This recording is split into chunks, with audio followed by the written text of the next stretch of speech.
Yay, here we are. Hey, it worked. Awesome.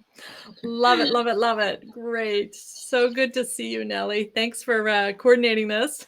Absolutely. I am looking forward to the conversation and answering some questions that a lot of founders generally have. So Yes. let's dive in. Yeah. Yeah. So just to give my network a little bit of background, Nelly and I met late last year through Allison Byers of Scroobius. And I was so excited, Nelly, to learn what you've created and to share your resources with my network of founders. And as you know, my GM's working alongside startup founders and seasoned professionals who are starting their own businesses. And it's in health tech, aging tech, edu tech, and services. And then also non-tech business owners who are trying to kind of get up to speed and play catch up with the digital economy. So this is so pertinent. So I thought this would be the perfect venue to have an inspired conversation. And I love that you've pushed me out of my comfort zone to try a new streaming platform. Yeah, we're on Just, Restream today. So, yeah, just as I got used to live stream, now I'm trying another. So this is great. So first, I'd love to get a little bit of background of you and how you started doing this, and then we'll dig into the questions. And I've gathered a bunch of questions from my clients and my founder network for you. yeah. All right. So, how did I get started? I am a CTO and a startup tech advisor. So, prior Yep. to TechSpeak, I used to work as a consultant and a fractional CTO with a lot of different companies. I also Mhm. was the CTO of a company called Web Girls, which started in Yes. 1995. It's been Yes. the grandmother of all internet. And it's been such an amazing ride. I learned everything I know Mhm. from there and running the team there. And um, at some point, I decided that I really loved teaching. And I Mhm. started speaking at different conferences and events on behalf of Web Girls. Yep. And literally every event that I went to, I had a huddle of entrepreneurs sharing their horror story. And I'm not kidding. Like, Oh I yeah. don't know if it's because I'm a friendly female CTO, which is a little bit unusual, but I just heard my fair share of horror stories. Oh yeah. And after, like, I just started thinking, like, how is this even possible? And blaming developers for the longest time. I started realizing that sometimes it's the developer's fault, but the onus is on the entrepreneur to Yeah. catch the red flags and actually do Mm. something about it, Yeah. because it's unrealistic that no one's going to make a mistake. You can make the Mhm. best hire and they're going to be amazing at the beginning, but if they're starting to slip, it's your job to catch that sooner Yeah. rather than later. And so that's where once I made that realization that it's not all the horrible developers. In fact, most of the time, it's not the developer at all. It's because he or she was mismanaged, or the team was mismanaged, and you didn't communicate the requirements clearly, or just couldn't do it. You didn't know Yeah. what to say. You didn't have a process and all of that. And so once I made that realization, I started looking for resources because I never Mm. even thought, oh, let me teach this, right? I couldn't Right. find anything online. And so I said, well, I guess I have to create it. And the catalyst was a friend of mine who lost $60,000 Mhm. working with a potential tech co founder who she absolutely trusted. But this person Yeah. hired a team in another country, didn't tell her, was a horrible project manager, blew through $60,000 of her hard earned money.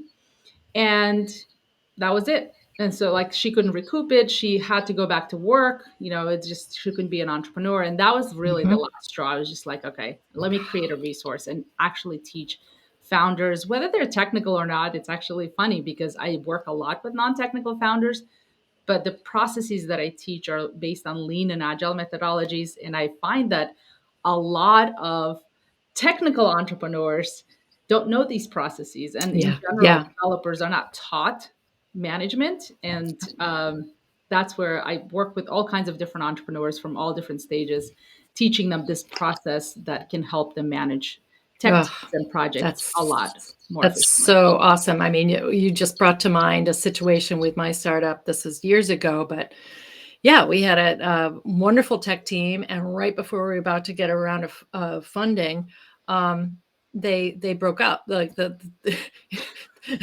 the team broke up and we had nobody, and we had to scramble to find someone else. It was a nightmare. I remember sitting in my car like in tears. Anyway, wow. So that is a great story, and I love that you just kind of sat there and said, I got to do this thing. Yeah. So And here you are. here I am. So let me ask you a first question then. How is it possible? How does a non-tech founder just get up to speed on tech requirements and get their arms around it without getting overwhelmed? Yeah, I think there are three pillars that I think that go into really understanding how to manage a process. Number Yeah. one, you have to know the skill sets of a product manager and a project manager. You have to know it. If that's going to be you, the job of an entrepreneur is to manage the process. If you don't have, this is what I find in early stage entrepreneurs, they don't have the funding to hire a full-time product manager and a full-time project manager.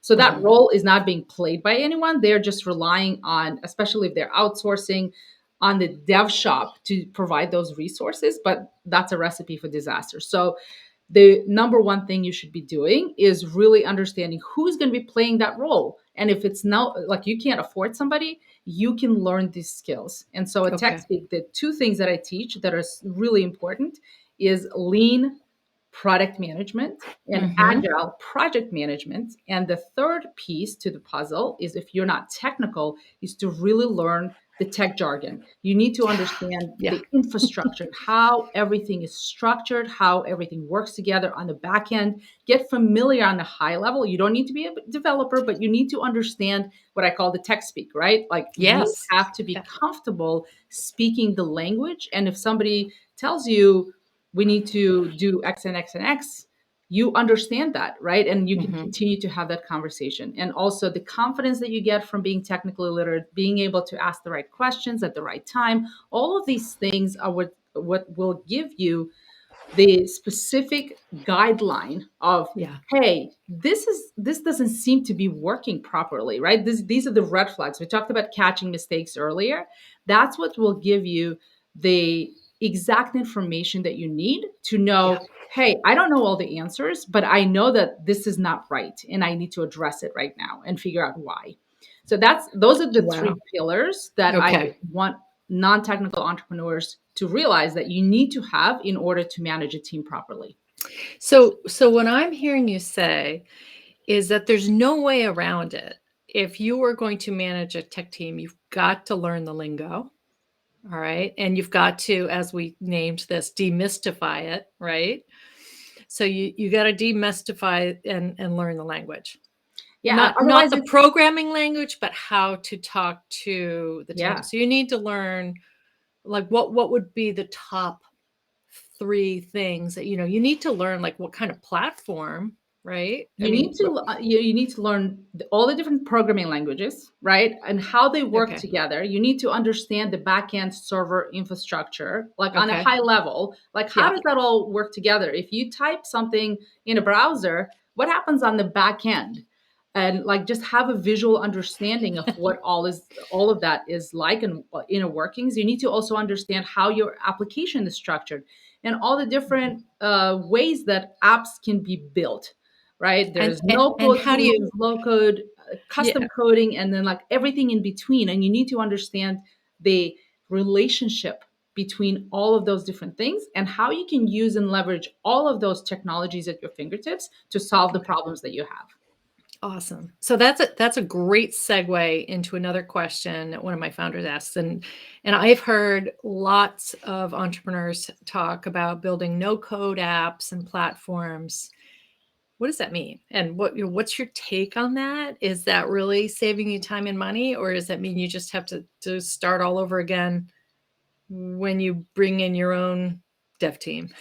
Yeah, it's such a great question, and for a lot of the people who know me, like I'm a huge proponent of building products the lean way and Okay. optimizing your process for learning, especially in the early days. Everything you're doing is 100% guesswork. You think you know your customers, you think you know what they need, but you have no clue. Like everything is 100% guess. Yeah. And to me, the number one focus in early stage startups is to remove the guesswork as much as you can, as quickly as you can, so that you can iterate quickly to product market fit. Yes. And if you Yeah. are spending 90% of your time building that perfect technology and not launching and not learning, you're wasting a lot of time. And so, Okay. for some startups, depending on what you're building, no code may not be the right option. But if you are able to, and right, like at TechSpeak, I teach that ultimately it's always a combination of some no code, some low code, and some custom coding. And Okay. it's okay to mix and match. I had a founder in my program. I think she went for a year and a half on no code tools that she just put together, and she Yep. proved the concept of her startup. And then when she joined TechSpeak, her whole goal was to learn how to manage the custom coding part of the business and working with developers. Okay. And so she didn't completely scrap all of her no code solutions. She just started optimizing the things that no longer could scale. And so Yeah. when you're making decisions on should I use no code or low code or something else, it really depends. Like, to me, it's not a waste of time, because if it gives you 6 months to a year of learning, Hmm. guess what? If you have to start over, you're not starting at the same exact point that you did 6 months or a year ago. You have 6 months to a year worth of learning. And so your new version two is going to be 100% better in Okay. terms of where you are and how it needs to be structured than you were a year ago. And you probably wouldn't have spent 500,000 in Exactly. development costs. Okay. Yeah. Excellent. That's super helpful. All right. So here's another question. I'm going to read this one. So many founders I speak to are worried about hiring or finding a CTO to add to their team, because if they're going to go out and do a first raise, they need to show that they have a team in place. Yet until they raise the money, they can't afford a CTO. And now with with the world the way it is now, they are CTOs want to be compensated more than CEOs, and Yeah. yeah, it's kind of tricky. So, what how should a founder think about approaching this if they don't have a CTO already and they don't even know what to ask for? Yeah. How do you do that? It's such a great question. I would highly encourage you guys to go to my YouTube channel, which is youtube.com/digital woman, and watch the video called The Six Qualities That a CTO Should Have. Okay. And what I say there is that when a lot of early stage entrepreneurs think that you need a CTO and you understand the qualities of a real CTO, right? When the company is an actual company, Hmm. the CTO doesn't write code. The CTO is really a high level strategic thinker. They are the person that translate business and technology, and they are both a tech person and a business person. None of those things are what you need when you have a very small team and the whole goal is to build a product that makes sense, right? That somebody wants. And so in the early days, when you say I need a CTO, what you're really saying is I need a developer who can work for equity, who can build my product, right? And when you think of it in that way, it's a lot easier to hire a senior developer rather than a CTO. So that's Okay. the first thing. You need to be thinking That's and so helpful. understanding who do you need to hire really? Mhm. And so, having said that, it doesn't mean that you don't look for a CTO, because to find this golden nugget in the world is so hard. It's going to take a lot of time. And what I teach entrepreneurs is make build relationships, build your network of technical contacts parallel to you building the product, because it may take you 2 to 3 years sometimes to find that perfect person who Wow. can really be the true CTO. And in the early days, you don't, the reason why my job exists, so I'm a fractional CTO. And Okay. I work Yep. with a lot of founders who don't need a full time CTO. Frankly, if you have a senior developer and some junior developers and or some team, Hmm. you only need to bring in a high level strategic advisor a few times in your startup, right? Like whenever you need it. And so that's not a full-time hire. And so if you think of it that way, working with fractional people to get the strategic advice that you still need and not have to pay a full-time CTO level person, you're also saving a lot of money. Right. And so I that's have a how I would, question. yeah, I want go for it. one clarifying question. Do a lot of senior development people call themselves CTOs? That whole title thing is Yeah, it's so out of control. yeah, Uh, yeah, and I think it's because the venture community started saying, you need a CTO, you need a yeah, CTO, right? And so obviously everybody started using that terminology. But if you think about it, and think about this, if you give somebody who is just a developer the title of a CTO, the highest technical title you can give somebody, now 2 years down the road, they can't jump into that real management role because they either hate it or they can't do it yeah, or whatever else, right? yeah, Like, are you gonna you love this person, they're amazing, but are you gonna demote them? Because yeah, that's what you'll have to do. And so to give somebody the highest title before yeah. knowing that number one, they're a good fit for it, that they can do the job, at some point you're going to have very difficult conversations. And so Yes, yeah, I want entrepreneurs to make decisions on purpose. Like most of the time, they're just being baffled by the gurus in the industry who are yeah, saying this thing or this thing. And so just be mindful of what advice you're yeah. listening to and make decisions on purpose. Excellent, excellent. So we only have a couple more minutes, so I wanted to ask one more question, and this came up that in the comment was it's so hard managing external development resources, especially if they're offshore. Um, what are some tips and guidance on managing external development teams? How do you structure? This is long, like we're not going to get into all of this, but even for fairly technical folks, sometimes you can just get into those red flags, I think, that you were talking about. Yeah. I think to me, the number one reason why a lot of projects fail is because they don't have a really good process. They just kind of fly by the seat of their pants, hoping that it's going to work out. Hmm. It's never going to just work out on its own. And so I um, talk about product management and project management. Hmm. Those are two Hmm. things that absolutely need to exist. And I also uh, teach at one. And by the way, if a lot of you want to learn the process, there are free webinars that I offer on this topic. And Awesome. in those webinars, I teach this concept called developer as a service arrangement. And what this means is that someone on your team, whether that's you and or your own product manager, project manager that you hire, right, depending on the scale of and the size of your company, somebody has to directly manage the team and work with them and implement your own process. Even though the development shop may have their own product Yeah, managers, project managers, it doesn't matter. What I want you to do is to work directly with developers, because implementing this process of iterating quickly and fast and being able to change directions, which is what a lot of early stage startups need, right. having Right. that middleman or middle person is never fast enough, and you just are too disconnected to be able to Yeah. find the problems fast enough.